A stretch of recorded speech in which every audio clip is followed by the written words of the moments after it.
Curious ka ba sa maraming bagay? Kami na ang bahala dyan. Aalamin, tutuklasin at bibigyang linaw namin ang mga katanungang bumabagabag sa inyong isipan.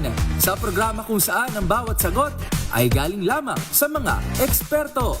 Ang Expert's Opinion, tuwing linggo alas 3 ng hapon, dito lang sa DZRH TV.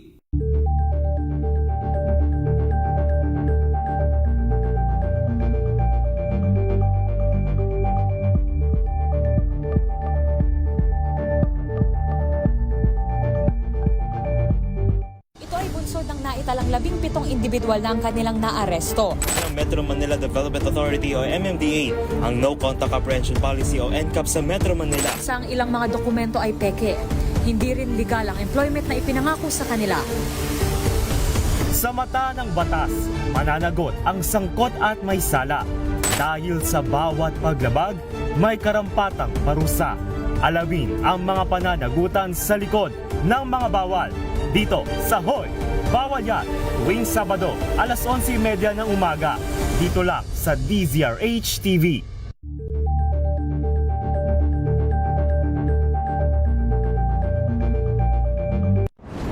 Kung good vibes ang hanap mo, dito ka na sa sigurado! Mula sa mga istoryang nagbibigay ng inspirasyon hanggang sa mga kwentong may dalang solusyon. Mga balitang pampagaan, pakiramdam at pampaganda ng araw. Hindi lang basta good news, kundi the better news. Mula Lunes hanggang Biyernes, 1:00 ng tanghali sa DZRH TV.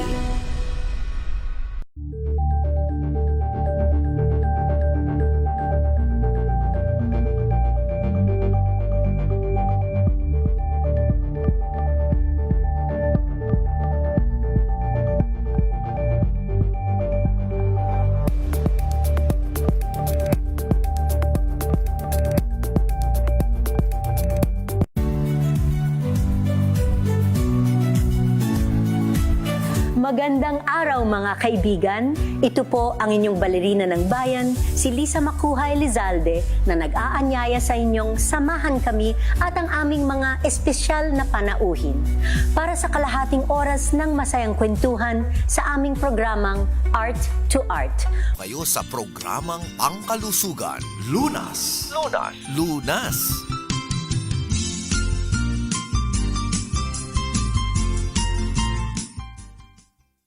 Good evening Luzon, Visayas at Mindanao. Magandang gabi po sa inyong lahat at sa lahat na nakikinig nakatutok sa atin ngayon. Programang Lunas na po, kasama po ninyo Cheska San Diego Bobadilla, at ngayong episode na ito dahil Lunes mo ngayon, kapartner natin ang MX3. Kapartner natin ang MX3 para pag-usapan ang ating kalusugan, at syempre kapag MX3, alam nyo na kung sinong doktor po ang ating kasama. Bago ko ipakilala ating medical doctor, sundan niyo po kami sa Facebook. Hanapin niyo lamang po yung DZRH News na Facebook page, yung DZRH News Television, o kaya sa YouTube, meron din po yan. Sa Facebook, hanapin niyo rin po yung MX3 Natural Supplements, o kaya naman po yung Facebook namin ni Doc. Yung sa akin po ay Cheska San Diego Bobadilla, at yung kay Doc naman ay Dr. Edwin A. Bien. Ayan, sinabi ko na kung sino nakasama natin ngayong episode na ito. Doc, magandang gabi po sa good evening inyo. to you, Chess. Sa mga nakikinig sa atin, muli, magandang gabi po. Ang pag-uusapan natin, Doc, bago natin i-reveal yung ating title o yung topic na yon, may hotline number tayo din, Doc, sa MX3 na pwede nating gamitin, Doc? Ayo po, mamaya, pwede na po kayong mag-text doon. 0918-8888-693. At sa ating isang oras na discussion, katuwa nga po natin ang MX3 Natural Supplements. Meron pong MX3 Capsule, MX3 Plus. Meron din silang MX3 Coffee Mix na sugar-free. Meron din pong MX3 Tea. At yan ay papaliwanag ni Doc Edwin Bien. Ano ang tulong ng mga produkto ng MX3 dahil natural po sa natural na sources ang pinanggalingan po ito'y galing sa prutas na mangosteen. Tama, Doc, no? Tama po. At mamaya malalaman ninyo kung bakit mahalaga ito doon sa kondisyon na pag-uusapan natin na marami-rami na rin ang may sitwasyon. Oo. Itong kapartner nating MX3, maya-maya babanggitin natin para saan ito, ano mga potent ingredients nito, anong potency meron ito para sa ating katawan at kalusugan. Pero Dok, pag narinig yata nila, nabasa yung MX3, medyo hindi ko alam kung alam lang o kabisado na yata ng mga Pilipino, mga kababayan natin. Kasi Dok, nung isang araw ay dumaan kami sa supermarket. Yung aking 4 years old na bunso, Dok, nakita niya yung mangosteen. Yung mangosteen na prutas, 'di ba? Oh. Sa hilera ng mga prutas meron 'yan. Oh. Tapos excited siya, sabi niya, "Mommy, look. Look, your Oh. favorite." Sabi niya, "Your favorite MX3." Sabi niya sa akin. Galing naman, ang galing. Pero hindi yun yung mismong produkto pa ang nakita niya, Dok, yung prutas pa lang. Oo, ang tawag na sa prutas na mangustin ngayon, MX3. Oo. Kaya nga naman kung may mga tanong din kayo tungkol sa produkto na MX3, gawa nga ba yan talaga sa prutas at mangustin? Ano ang meron sa mangustin na makakatulong sa ating kalusugan? Tumutok po kayo sa ating talakayan ngayong gabi. Pero Doc, maganda pag-uusapan natin kasi after yata ng Christmas break, holiday break o mga handaang inatenan natin, syempre balik na naman tayo sa pag-monitor ng ating kalusugan, pag-exercise at kung ano-ano pa. At isa sa mga ginagawa ng mga pasyente natin, i-monitor yung kanilang laboratory results. Yung iba ay medyo may lumalabas na traces ng tinatawag na fatty liver, Doc. Yan. Alam mo, napakarami ng ipinakita sa akin na ultrasound result. At iba-iba. Ang nakasulat, mild fatty liver, moderate fatty liver. Itinatanong nila kung gaano kahalaga o kaimportante ito.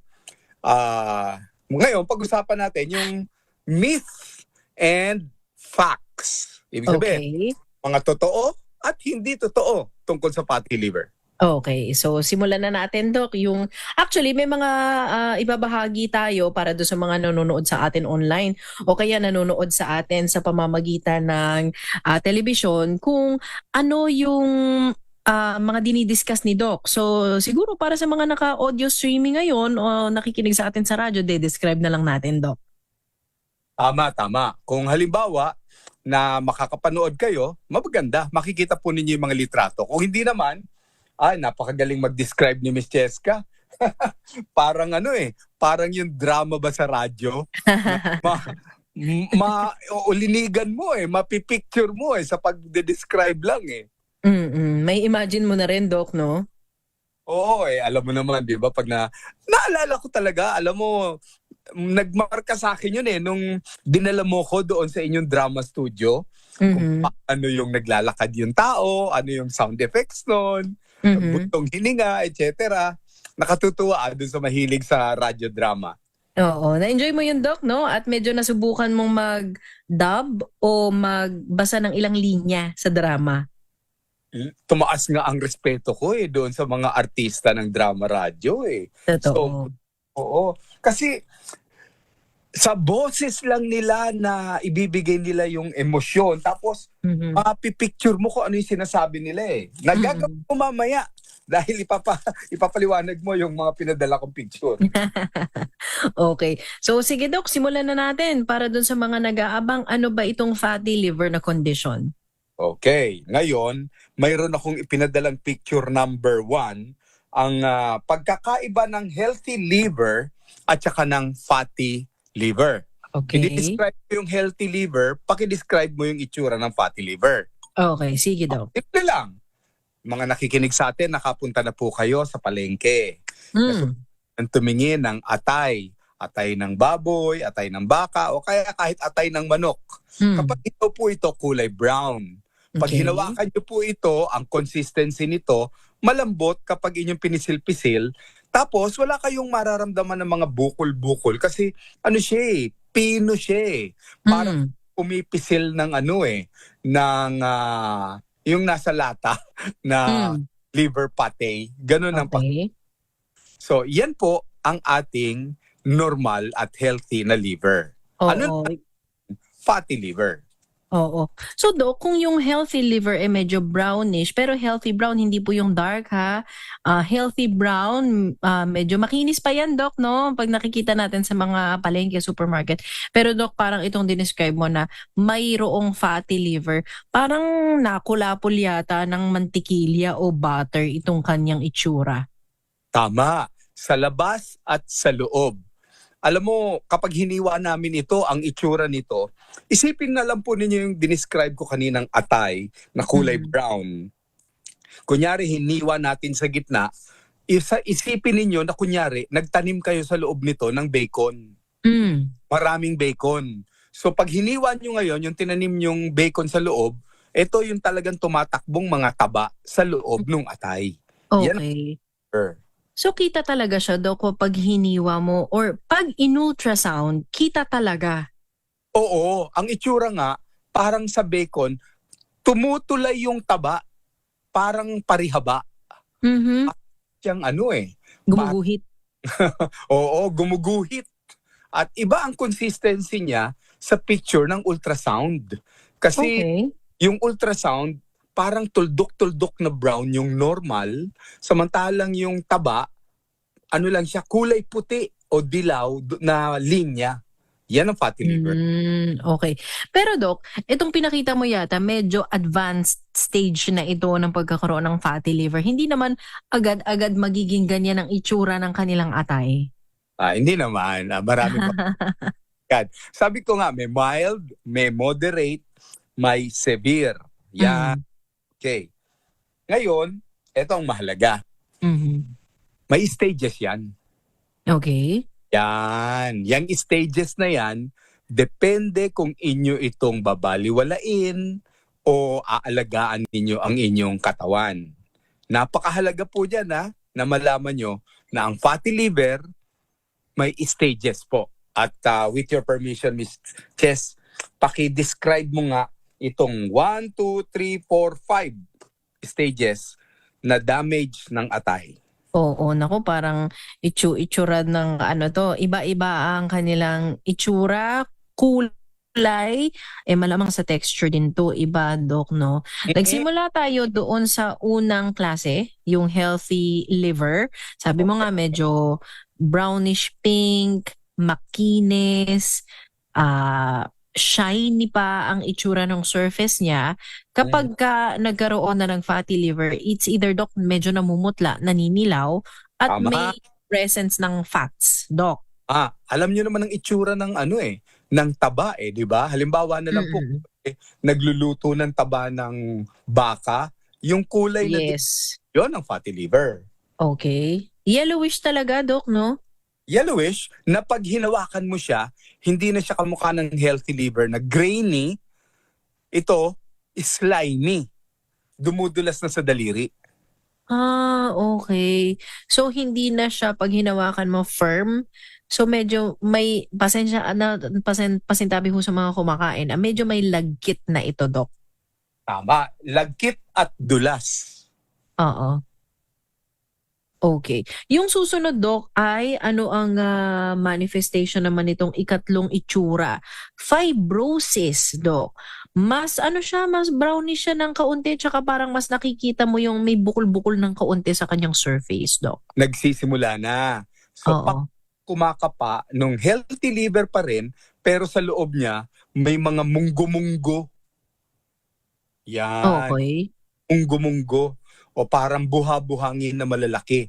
Yan tawag natin na fibrosis. Fibrosis, Pero Doc, ito'y walang nararamdaman ng pasyente dito. Doon sa unang stage na fatty liver at saka doon sa fibrosis? Wala. Marami yan Hindi nga nila alam na may ganun sila kung hindi pa sila nagpa-ultrasound Okay. Ang susunod, Doc, ay ito yung mas narinig natin, mas madalas nating marinig, yung cirrhosis. Pero Doc, kailangan daw natin mag-break muna. Kaya yung mga nagkaroon ng pag-discuss ng kanilang doktor about liver cirrhosis. Ano ang ibig sabihin niyan? Yan po ang pag-uusapan natin sa ating pagbabalik. Atay ang ating pinag-uusapan or liver. Kayo ba ay na-diagnose na may fatty liver? Paano solusyonan yan? At pwede ba talaga nga mag-lead yan sa mas komplikadong kondisyon? Pag-uusapan po natin at itutuloy ang discussion. Kapartner po natin ang MX3. At syempre si Dr. Edwin Bien. Magbabalik po tayo matapos lamang ang ilang paalala.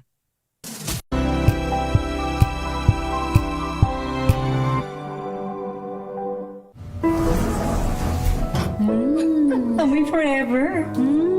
Amoy LQ. Amoy New Cala Berry Blooms. Amoy Cala, amoy good vibes.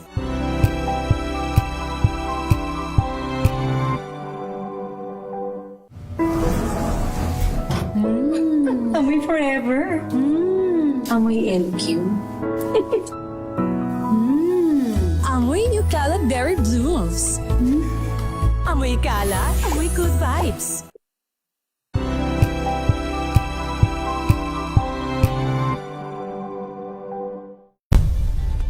Nagsimula sa pangarap hanggang sa maabot ang tagumpay.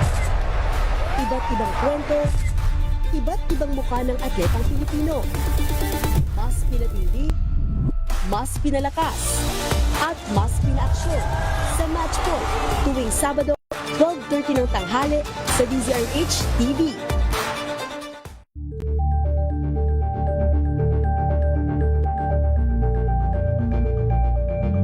Maagang balitaan, maagang usapan sa mga issue at balita. Kasama si Kuya Angelo Palmones sa Magandang Umaga Pilipinas. Mula Lunes hanggang Biyernes.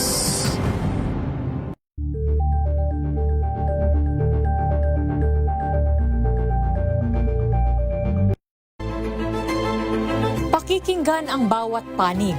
When you fight for justice, think about the queer people. Kung hindi kami magkukwento, sino ang magkukwento para sa amin? Ang mga panawagan, ipababatid.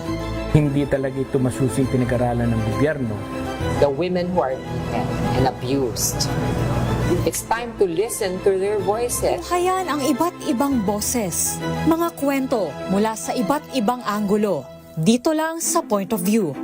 Mapapanood tuwing linggo, alas 12 ng tanghali sa DZRH TV.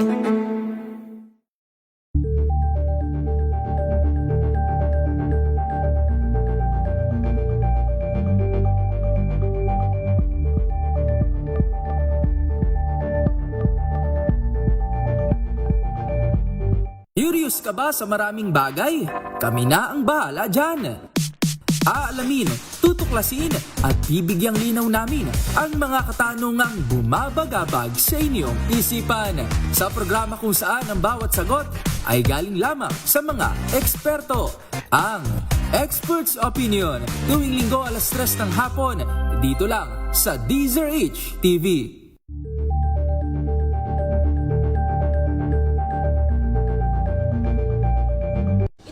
Ng naitalang 17 individual na ang kanilang naaresto. Ng Metro Manila Development Authority o MMDA ang No Contact Apprehension Policy o NCAP sa Metro Manila. Sa ang ilang mga dokumento ay peke.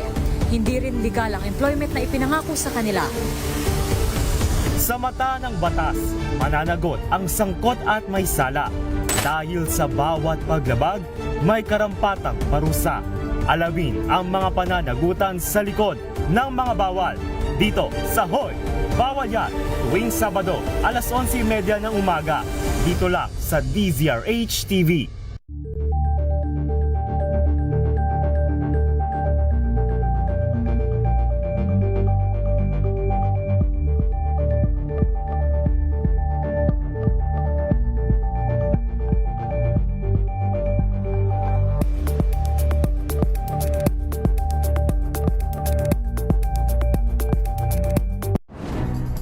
Good vibes ang hanap mo?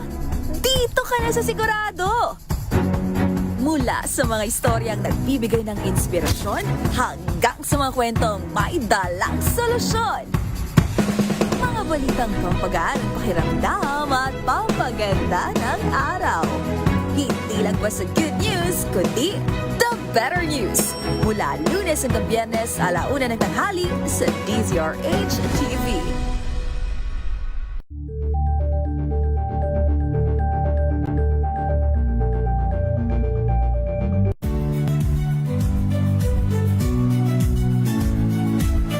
Magandang araw mga kaibigan. Ito po ang inyong balerina ng bayan, si Lisa Makuhay Lizalde, na nag-aanyaya sa inyong samahan kami at ang aming mga espesyal na panauhin para sa kalahating oras ng masayang kwentuhan sa aming programang Art to Art, kung saan ang usapang sining at kultura ay para sa lahat.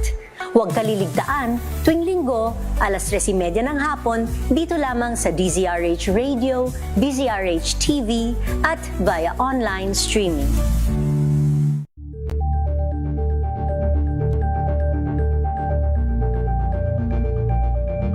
We've got you covered. From the hottest hits, exclusive interviews, killing to the bones fan meet experience, and hataw performances of your favorite stars. Saturdays, 12. Dami-dami talagang mga sakit ngayon. Kaya para malaman kung paano ito maiiwasan at malulunasan, tayo na't makinig sa ating programang Lunas.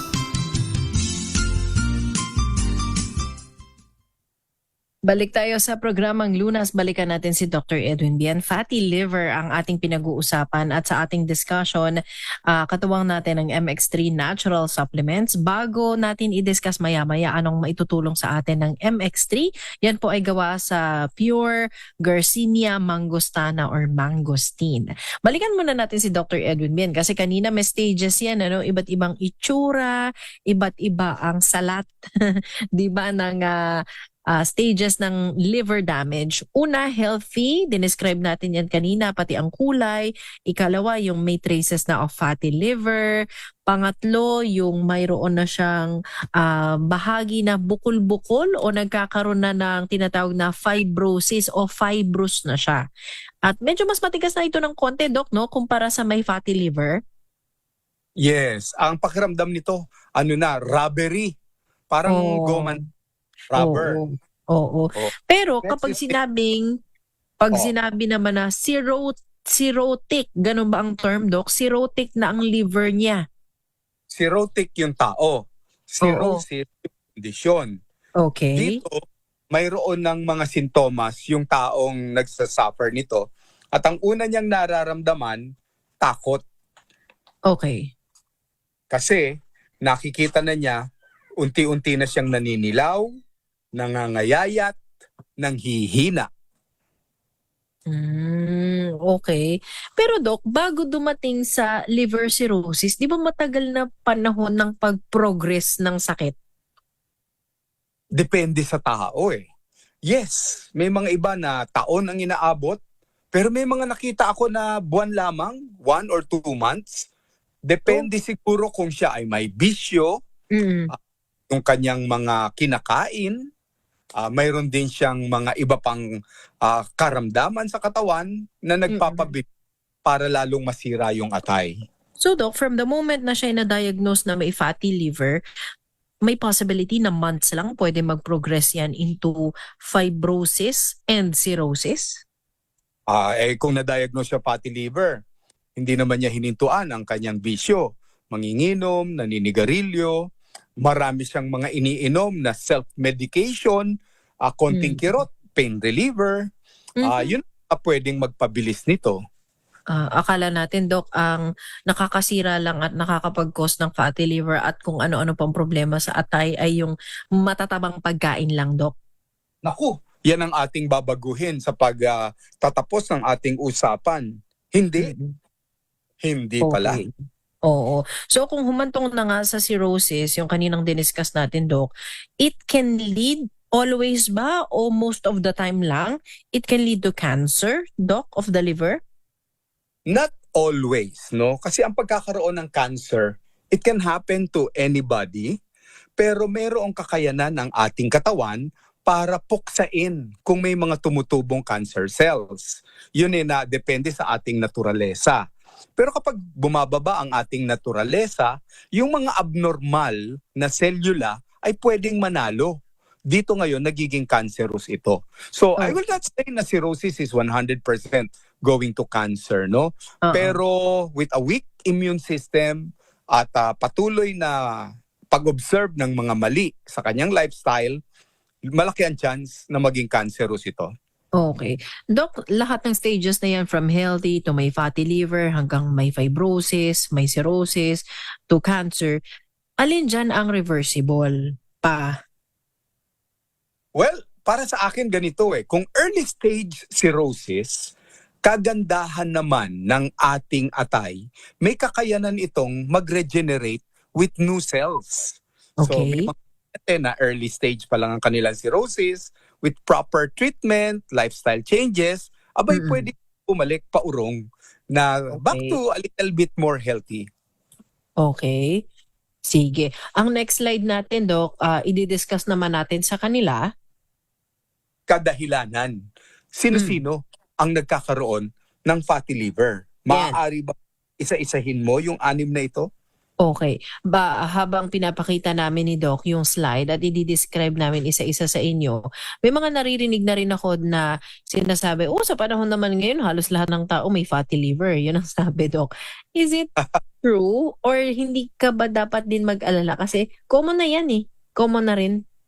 Common dahil marami tayong ginagawa na pahirap sa ating atay. So, alagaan natin ang ating atay. Mahirap po yun Alam mo bang ang hirap magkaroon ng liver transplant? Tsaka mas mahal yata yun. O mas mahal yata yun, no? Hindi kasing successful ng kidney transplant ang liver transplant. Kasi madugo ang atay. Malambot ito.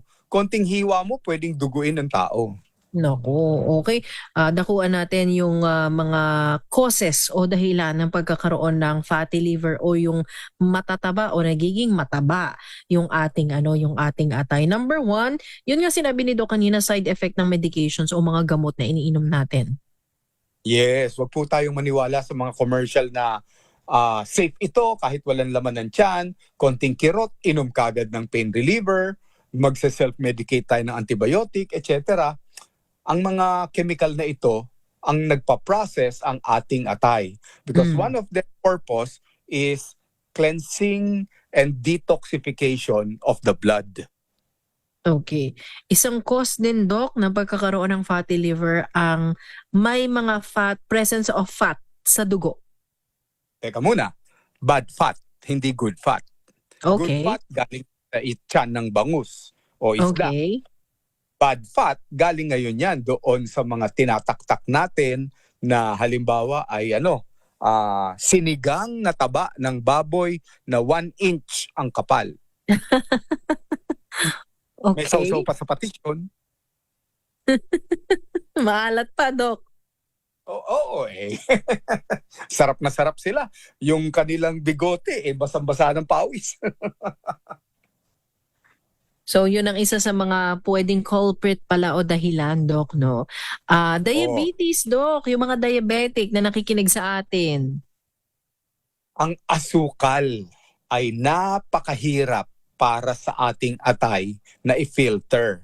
Isa yon sa major cause ng fatty liver. Okay. Fatty liver din kung rapid ang iyong weight loss, Doc? Oo, kasi naman may mga ibang tao na yoyo ang kanilang ginagawang programa. Napanood nila sa Facebook, hindi sila kakain, bigla silang mangangayaya. Tapos, after 1 week, mag-binge eating naman sila, samgyupsy. That is difficult for the liver. Okay. May isa dito, Doc, rapid gain weight ba yan or obesity? Dapat alam po ninyo kung ano ang ideal body weight ninyo.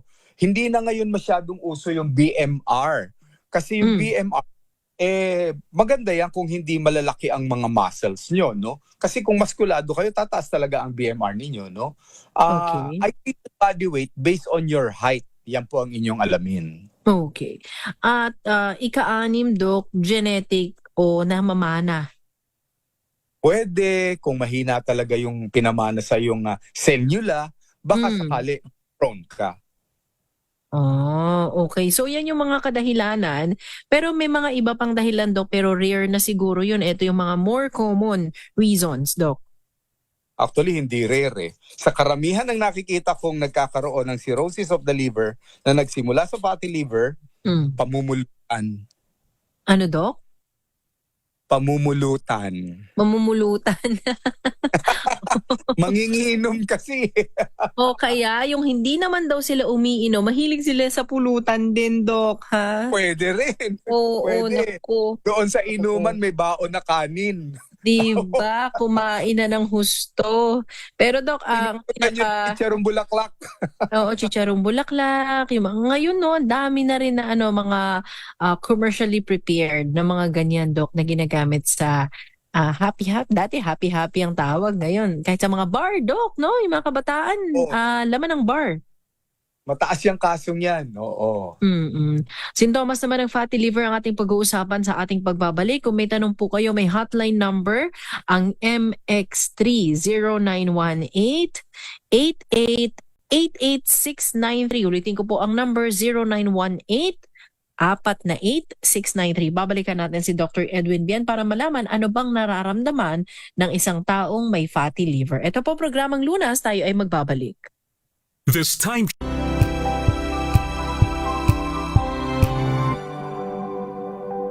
Wow, ang saya. Isang barangay na labada, puro mancha pa. Goodbye, pahinga. Mommy, isang laba lang yan sa Pride Bar Blue. May powerful stain-away enzymes na malupit sa dumit mancha. At di masakit sa kamay.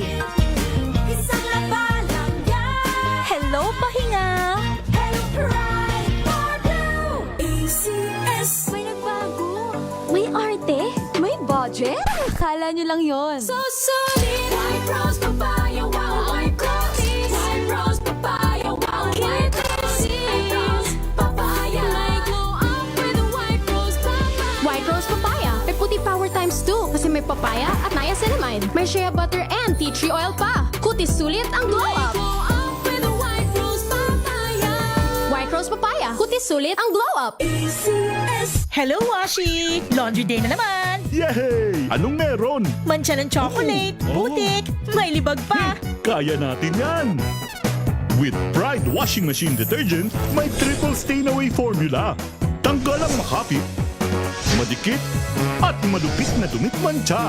Kaya easy-easy ang labada. Mula noon hanggang ngayon! All you need is pride. All you need is pride. ACS.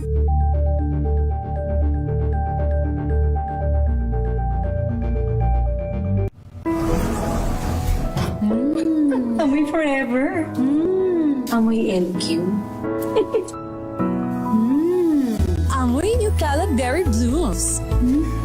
Amoy kala, amoy good vibes. Tinesting, sinuri, siniyasan. Ang resulta? Super effective ang Shield sa pagpatay ng bakterya at virus. Shield Antibacterial Soap. Believe ang mga eksperto sa Philippine Nurses Association. At si Mami. Tiwala ako sa Shield. Shield Antibacterial Soap. Napatunayang mabisa. Ang mga nurse, tiwala. ACS. Amoy forever. Amoy LQ. Amoy New Calab Berry Blues. Amoy kala, amoy good vibes.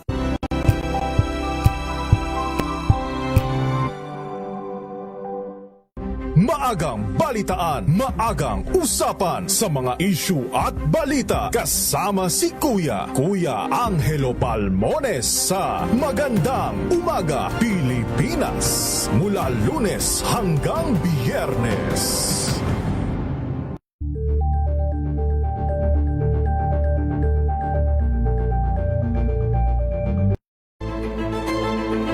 Pakikinggan ang bawat panig. When you fight for justice, think about the queer people. Kung hindi kami magkukwento, sino ang magkukwento para sa amin? Ang mga panawagan, ipababatid. Hindi talaga ito masusing pinag-aralan ng gobyerno. The women who are beaten and abused. It's time to listen to their voices. Hayan ang iba't ibang boses, mga kwento mula sa iba't ibang anggulo. Dito lang sa Point of View. Mapapanood tuwing linggo, alas 12 ng tanghali sa DZRH TV.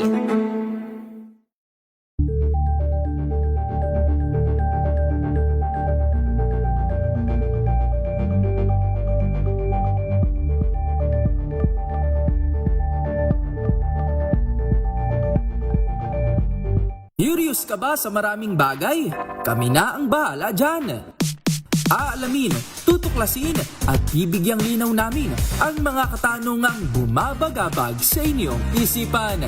Sa programa kung saan ang bawat sagot ay galing lamang sa mga eksperto. Ang Expert's Opinion, tuwing linggo alas 3 ng hapon, dito lang sa DZRH TV.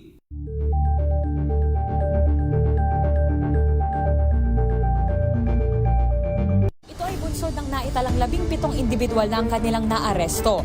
Metro Manila is always better than cure. Kaya para sure, atin ang pakinggan ang palatuntunang pangkalusugan. Lunas! Lunas! Balik tayo sa ating talakayan. Ito po ang programang Lunas. Kasama niyo pa rin po Cheska San Diego, Bobadilla, and Dr. Edwin Bien.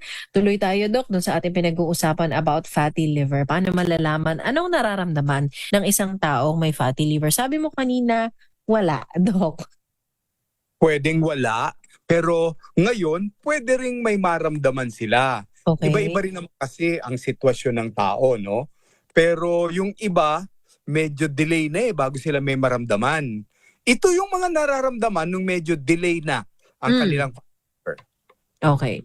So ito, Doc, isa-isahin natin. Nausea o pagkahilo, Doc? Tama. Loss of appetite or weight loss na rin. Diretso na yun, Doc.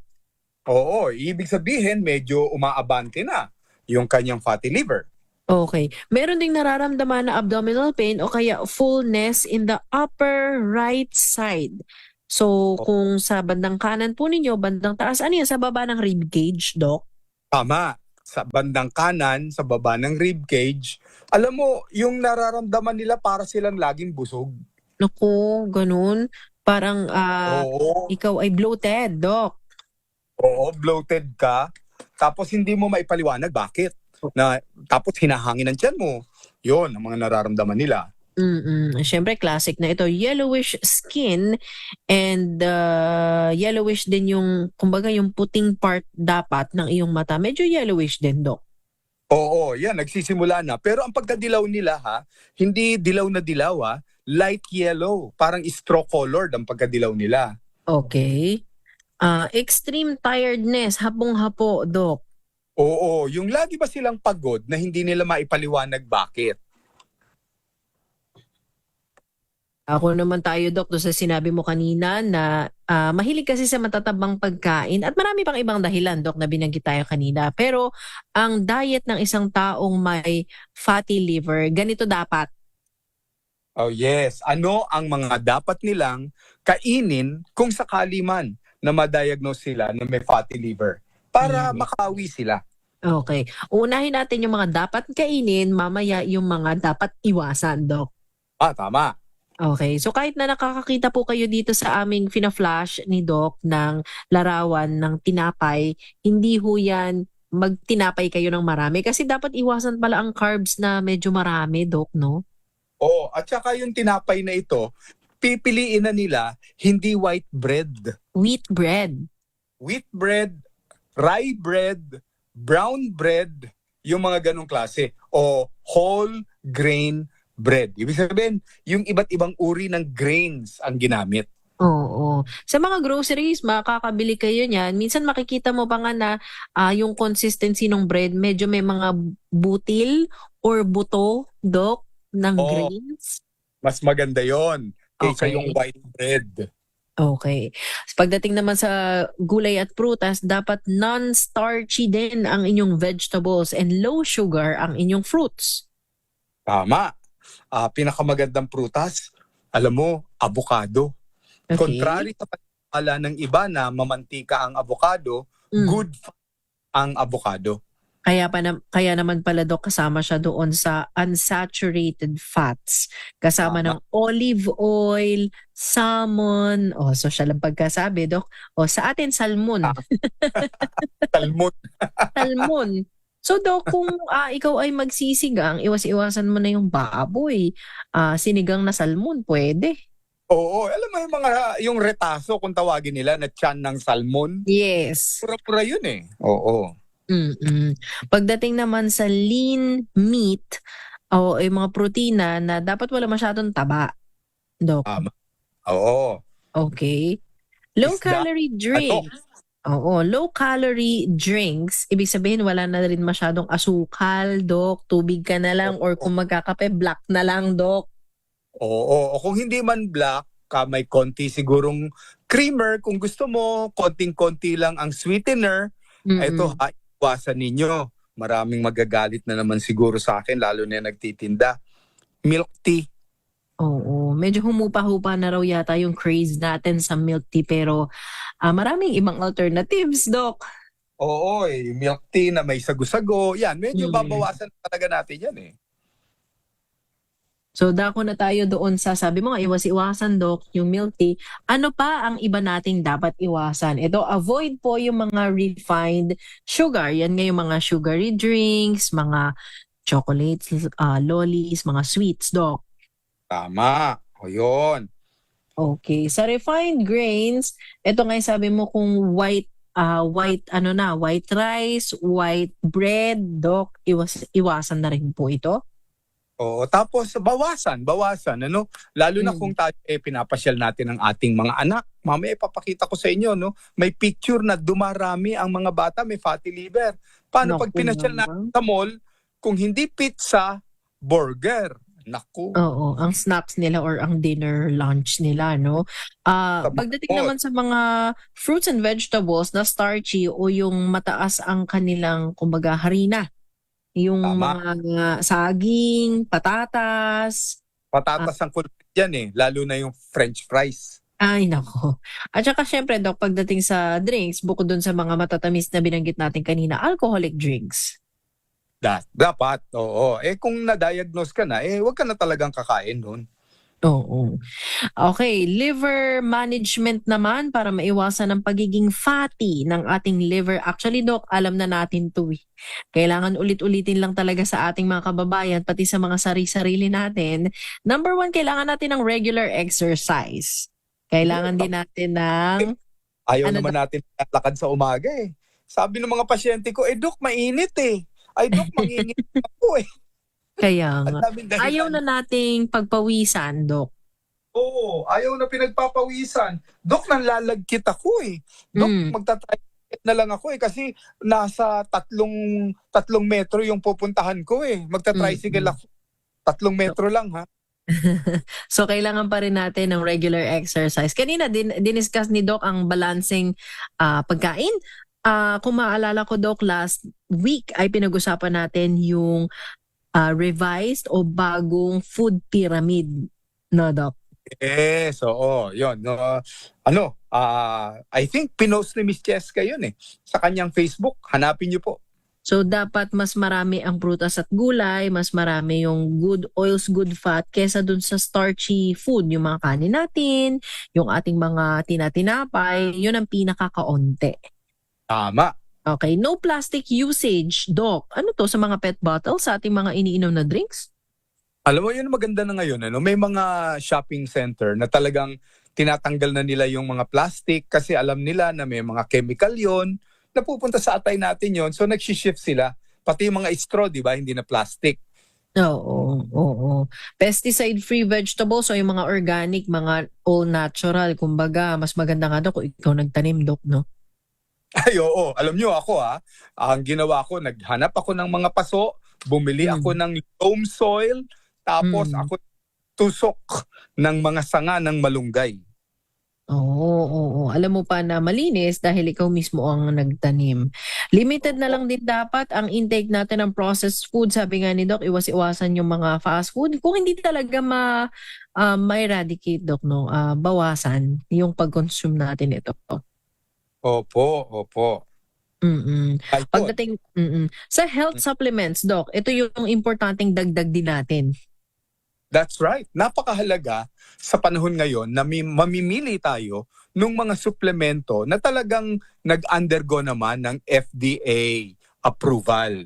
Kasi pwede ang suplemento kung nakita nyo lang, nadinig nyo lang, pero hindi pala siya FDA tested, then approved, baka mamaya yun pa mismo ang sumira ng atay ninyo.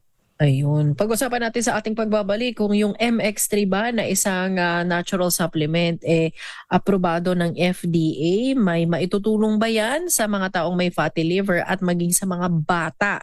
Ito bata ang pag-uusapan natin sa ating pagbabalik ha. Sabi ni Doc, may mga batang nagkakaroon ng maagang onset ng fatty liver. Pag-uusapan po natin yan matapos lamang ang ilang paalala. Ito po ang programang Lunas.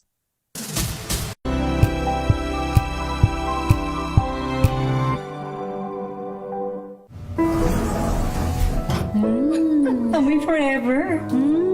Amoy LQ. Amoy New Cala Berry Blooms. Amoy Cala, amoy good vibes.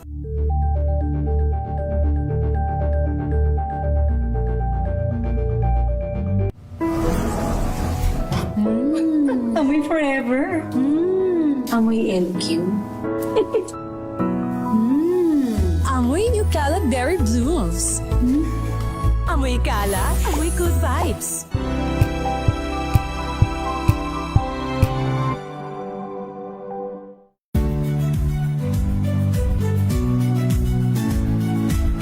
Magandang araw mga kaibigan. Ito po ang inyong balerina ng bayan, si Lisa Makuhay Lizalde, na nag-aanyaya sa inyong samahan kami at ang aming mga espesyal na panauhin para sa kalahating oras ng masayang kwentuhan sa aming programang Art to Art, kung saan ang usapang sining at kultura ay para sa lahat. Huwag kaliligtaan, tuwing linggo, alas 3:30 ng hapon, dito lamang sa DZRH Radio, DZRH TV, at via online streaming.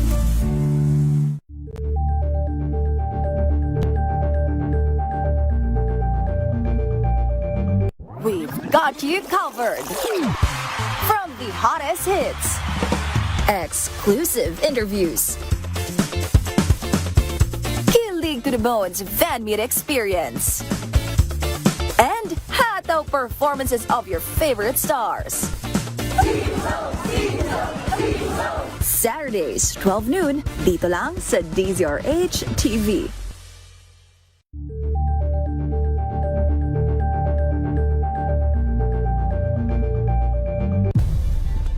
Nagsimula sa pangarap hanggang sa maabot ang tagumpay.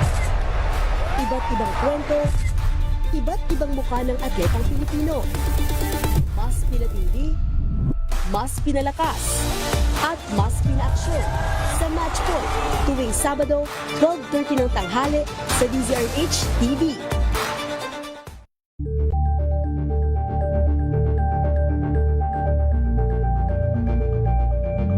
Maagang balitaan, maagang usapan sa mga issue at balita. Kasama si Kuya Angelo Palmones sa Magandang Umaga Pilipinas. Mula Lunes hanggang Biyernes.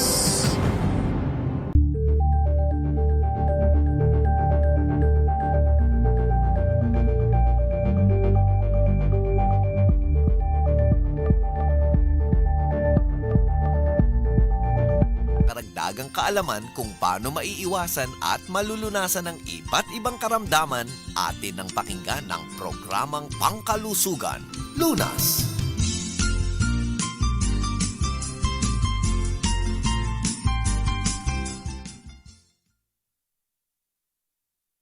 Sama po ninyo Cheska San Diego Bobadilla, kapartner natin si Dr. Edwin Bien at ang MX3 Natural Supplements. Fatty liver ang ating pinag-uusapan. Balikan natin si Dr. Edwin Bien. Dok, maraming bata, as in bata, ang nagkakaroon ng fatty liver ngayon? Opo, nakalulungkot, no? Mga nasa teenage years pa lang sila, nagkaka-fatty liver na. So, may mga kadahilanan po ito eh. At ang isa sa nakikita namin mga doktor, yung kakulangan na ng paggalaw ng mga batang ito. Okay. Ang kanilang gumagalaw na lang yung kanilang dalawang daliri, sa kaliwang kamay, yung thumb. Oo, nakakalungkot, Dok, no? Kasi ako na-experience ko pa yung naglalaro sa labas, talagang uuwi ka tanghali na pawis. Pero ngayon, Dok, parang wala na rin ako masyadong nakikitang mga batang naglalaro sa labas. Oo, na-miss nila yung Chinese garter. Di ba? Napakaganda ng taguan, o kaya sipa. Alam mo, o kaya yung paborito ko, yung may dalawang kabilaan na may bola, tapos ikaw nasa gitna, babatuhin ka. Pag tinamaan ka, ikaw naman ang taya. Nako, oo. Paborito yan ng mga lalaking, batang lalaki, Dok. Kasi medyo physical yan eh. Saka babatuhin namin yung girl. Tapos magagalit yung girl. Ito, Dok, yung medyo sad part ngayon na ang gadgets, ang technology ay talagang naging bahagi na rin ng buhay ng mga kabataan. So ito hindi na rin naman natin basta-basta mayaalis sa ating araw-araw na buhay, Dok. That's right. So, kailangan hanapan natin ng activity ang mga bata. No? Hindi natin matatanggal ang gadget, pero at least probably wag nating sanayin na puro sila tricycle kung kaya nating ilakad. Di ba? Kung maaari, halimbawa 3 floors lang, wag na mag-elevator, lakad na rin. Pag nasanay yung mga bata, alam na rin nila na pangkalusugan yun eh.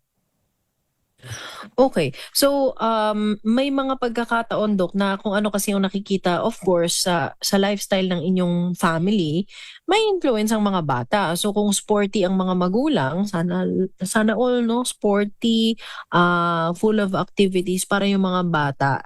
Ganun din ang kalakihang environment, Dok. Isipin nyo na lang kung anak ninyo si Alex Ayala. Ay, di grabe ang tuwa ninyo, hindi po ba? Oo. At yung nanay po niya, magulang niya, in-encourage po siya.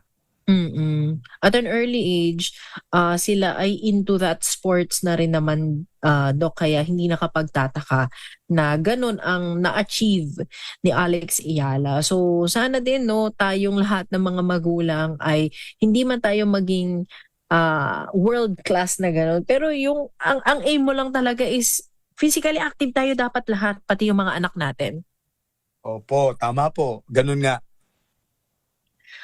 Meron naman tayong chart, Doc, or picture na ipapakita sa kanila na mayroong epekto talaga yung pagkakaroon ng problema sa atay o liver sa kalidad ng buhay mismo ng isang tao.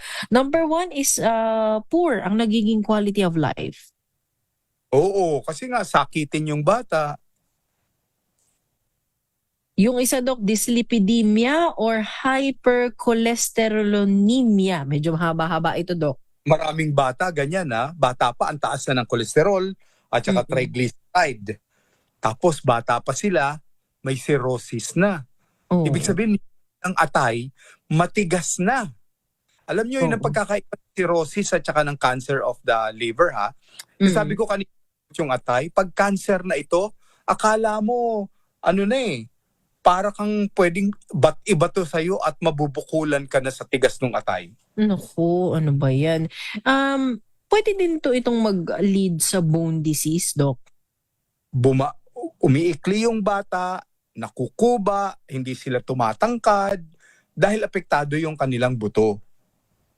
Okay. Hypertension sa bata ito, Doc, ha? Uy, marami kong nakikitang bata. Ang BP nila 140/90. Lang sila? Anyos pa lang. Kawawa, Doc, cardiovascular diseases o yung problema sa puso. Siyempre, dahil mataas ang iyong BP, pwedeng apektado na rin ang iyong puso at pwede ka na rin may metabolic disorder gaya ng diabetes. Vitamin D deficiency. Kasi ayaw lumabas ng mga bata. Ayaw maarawan, Doc, no? Ayaw maarawan. Oo. Paano malalaman, Dok, kung may fatty liver ang isang tao? Ultrasound ba talaga agad, Dok? One of that is ultrasound talaga. Tapos pwede tayong magpa-test ng dugo. Ang tinitingnan ng doktor dyan, dalawa halos yung SGPT at SGOT. Yung iba, hindi na masyado. Okay. So may blood test, may ultrasound. Kailan inire-require yung pag-undergo ng biopsy? Ay ito kapag nagsususpect na yung doktor dahil dilaw na yung pasyente, baka mamaya ang tingin ng doktor cancerous na. So hindi na tayo bata, sa adult na tayo ngayon. Oo. So biopsy sila. Ito ang problema. Kapag binayopsy, maliit din naman ang chance na siya ay mag-undergo ng surgery. Kamukhang natin kanina, delikado kasi ang operasyon nito. So, prevention is the best form of cure. Oo. At syempre, ano yung mga, pag magpapalaboratory, Dok, ano yung mga resulta na pag medyo binasa mo, may range naman kasi yan malalaman mo kung ikaw ay below, ikaw ay mataas. Ano yung mga kailangan i-watch out nila doon na may kinalaman sa atay?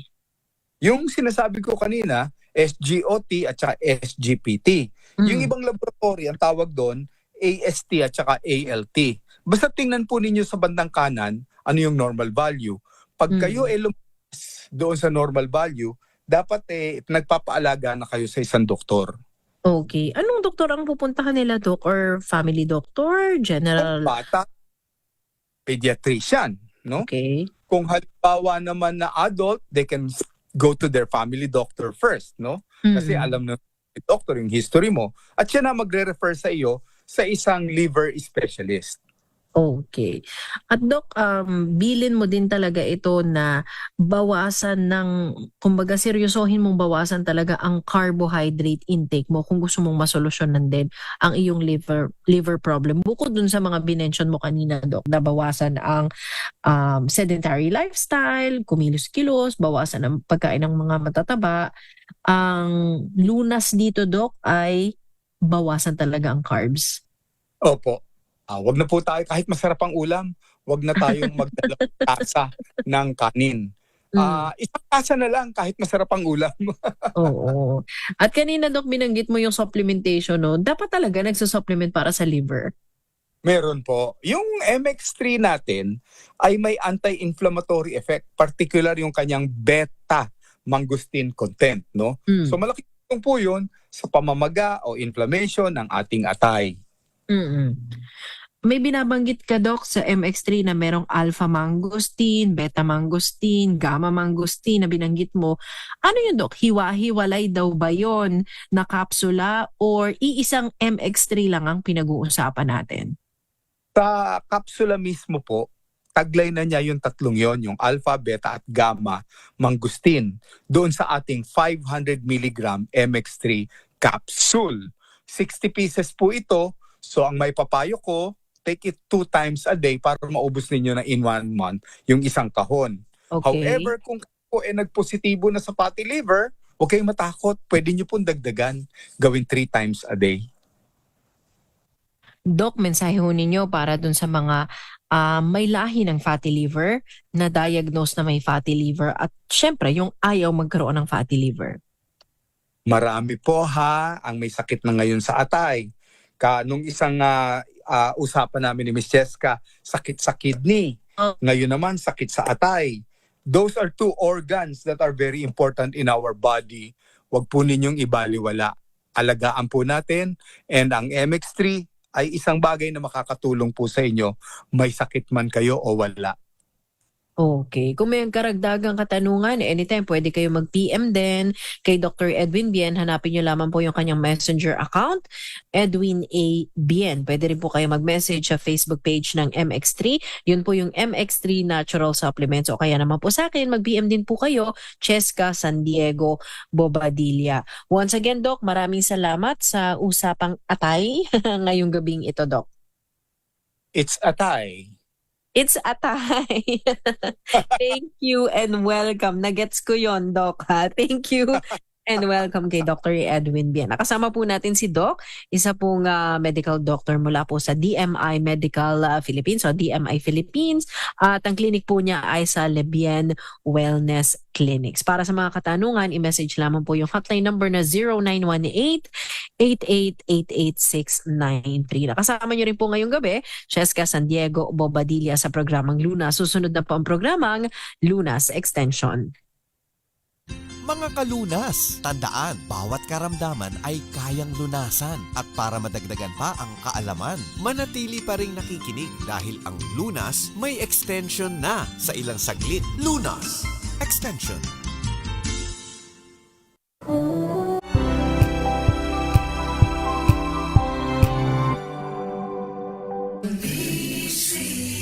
Manila Broadcasting Company. DZRH, a proud member of MBC Media Group. Alas 8:30 na po ng gabi. Tayo po muna ay magpasok ng balita dahil warrant of arrest laban kina Engineer Bryce Hernandez at JP Mendoza isinilbi na ng NBI sa Senate Detention Facility. Ang buong detalye sa report ni RH28 Raymond Dadpaas. Raymond? Nasa custody na ng National Bureau of Investigation o NBI sina Engineer Bryce Hernandez at JP Mendoza. Ito matapos isilbi ang kanilang warrant of arrest ng mga tauhan ng NBI sa Senate Detention Facility. Bago sila i-turn over ng Office of the Sergeant at Arms sa NBI ay sinailalim muna sila sa medical check-up bilang bahagi ng Standard Operating Procedure o SOP. Sina Hernandez at Mendoza ay kasama sa inisyuan ng warrant of arrest ng Sandigan Bayan sa kasong malversation of public funds, habang ang kanilang kasamang nakakulong din sa Senado na si Engineer Henry Alcantara ay hindi pa na-turn over sa Witness Protection Program ng DOJ dahil sa mga kinakailangang proseso. Ito si RH28 Raymond Dadpaas para sa DZRH, una sa Pilipinas, una sa Pilipino. Maraming salamat Raymond Dadpaas. Manatili pong nakatutok sa DZRH Radio 666 kHz. I-like, subscribe ang aming Facebook page, X na dating Twitter at TikTok para sa iba pang mga balita. Bisitahin rin po ang aming website www.dzrh.com.ph. Mula po dito sa News Center, inyong nakasama, Wina Pearl Hesoro para sa DZRH, una sa Pilipinas, una sa Pilipino. Ang ating oras, 8:33 ng gabi.